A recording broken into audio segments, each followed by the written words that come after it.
খেলাধুলার মাধ্যমে কর্মক্ষম ও দায়িত্বশীল নাগরিক গড়ে তোলার লক্ষ্য নিয়ে কাজ করছে অন্তর্বর্তীকালীন সরকার বলে জানান পরিবেশ, বন ও পানি সম্পদ উপদেষ্টা সৈয়দা রিজওয়ানা হাসান।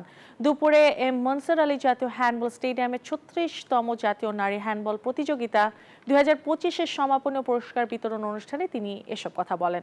তিনি আরও বলেন, আমাদের ছেলেমেয়েরা এখন বড় হচ্ছে মোবাইল ফোনের মাধ্যমে, আগে যেটা ছিল খেলার মাঠে যাওয়ার মাধ্যম।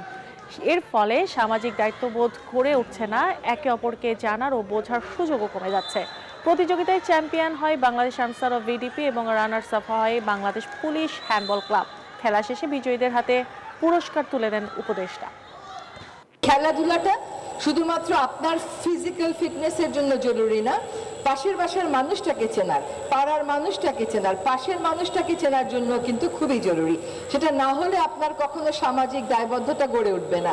আপনি জানবেনই না যে আপনার যে সমাজ আছে তার বাইরে অন্য সমাজের মানুষের কি প্রয়োজন।